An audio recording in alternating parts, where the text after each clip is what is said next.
JKE 101 Penghantar Ekonomi Tugasan Individu, tajuk istilah kekurangan.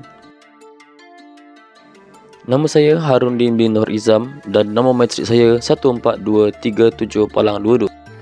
Ekonomi. Ekonomi bermaksud ilmu mengkaji bagaimana manusia mengurus sumber ekonomi yang terhad untuk memenuhi kehendak manusia yang tidak terhad. Sumber ekonomi terbagi kepada 4, iaitu tanah, buruh, modal dan usahawan. Tanah merupakan sumber asli atau anugerah alam yang terdapat di permukaan bumi dan perut bumi.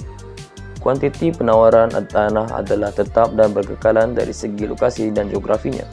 Nilai tanah berbeza-beza mengikut kualiti dan lokasi. Pulangan atau ganjaran kepada penggunaan tanah ialah sewa. Buruh merupakan sumbangan individu secara mental dan fizikal dalam proses pengeluaran. Dibahagikan kepada buruh mahir dan buruh tidak mahir. Merupakan sumber ekonomi yang dikategorikan sebagai input berubah. Jumlah boleh ditambah jika jumlah pengeluaran hendaklah ditambah, atau sebaliknya.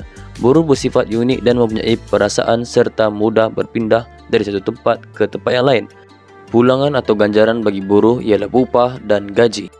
Yang ketiga ialah modal. Modal merupakan sumber ekonomi yang dicipta oleh manusia untuk membantu firma mengeluarkan barang dan perkhidmatan, meliputi peralatan, mesin, jentera, bahan mentah dan pengangkutan.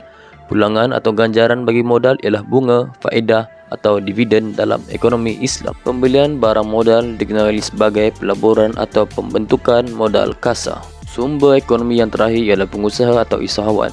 Ialah individu yang bertanggungjawab untuk menggabungkan sumber ekonomi yang lain untuk mengeluarkan barang atau perkhidmatan. Usahawan sanggup menanggung risiko. Mereka menggunakan kemahiran dan kebolehan pengalaman untuk menguruskan firma bagi mendapatkan keuntungan.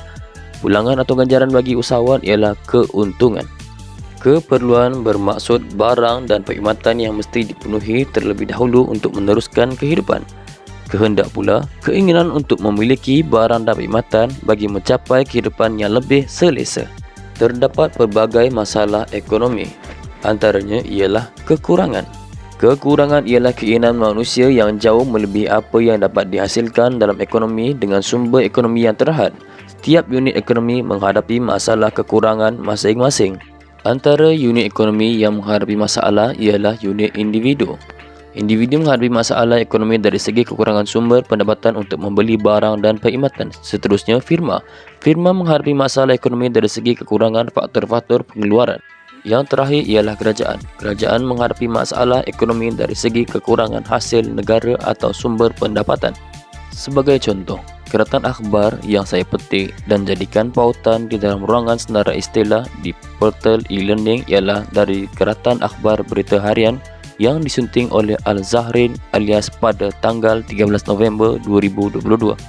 Dalam keratan ini, penganalisis RHB Investment Bank Hong Lee Ling berkata, walaupun sejumlah pekerja asing memasuki negara, bilangannya masih belum mencukupi untuk mengurangkan isu kekurangan buruh lantas menjejaskan pengeluaran.